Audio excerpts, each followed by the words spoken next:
Now, it's not a comforting thought, but it's still a statistical fact. The only place more dangerous for you than in your car is where you are right now, in your home. And one of the big dangers, of course, is fire.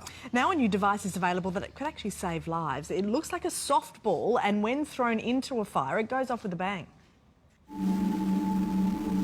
It's a common scenario, fire breaking out in a lounge room with no one at home. But there is a secret weapon waiting for the flames. I think it's revolutionary in the fire industry. There's a bit of a gap between fire extinguishers and fire blankets.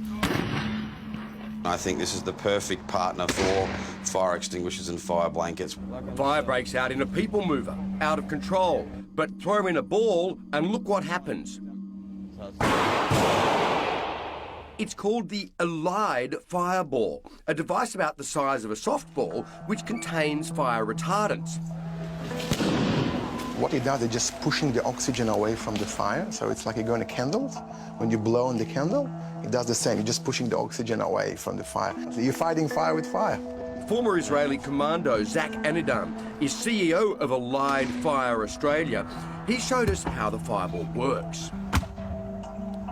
There's the fire triangle, which is heat, fuel and oxygen. If you cut any one of those three, a fire can't physically exist. So with the ball, we're actually cutting all three at once. Development manager Peter McKenzie. Even we could drop the ball. There's no issue with that. There's no issue with that. So, and then you can put it in an oven and bake it. It's not going to go off with any sort of extreme heat. Unless there's a naked flame that touches this 5-strand fuse here, the ball will not activate. In a house blaze, the fireball could provide an avenue for escape or put it out before it consumes the whole home or takes life. Tests are underway with drones to see if they can deliver the fireball into towering infernos. And we are joined by the man who's brought the fireball to Australia, Zach Anidam from Melbourne. Morning to you, Zach. Now, I understand you first saw this fireball in use in Israel, is that right? It's good morning, Andrew and Monique. Thank you for having me on the show. Yes, I did. I actually went and saw it at the firefighting centre. And it's really grabbed my attention, and I could see the potential we will have it here in Australia to protect lives as well as properties, businesses and farms. So can homeowners go about buying this and store it next to our fire blankets and our extinguishers? That can be actually an additional, and I will say yes, that's actually self-activating, which the other ones you have to be attend close to the fire, close to the smoke and close to the heat, which the fireball is self-activating. And have all the tests been done in Australia to make sure that it conforms to our regulations? Is it ready to go?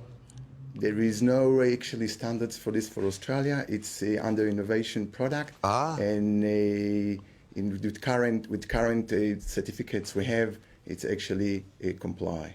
Yeah, interesting. Now, unfortunately, you've done all these tests to make sure that that it's not going to take off on, explode on a really hot day. It has to be a naked flame, but it doesn't work outside of an enclosed space, so it's no good for bushfires. Is that right?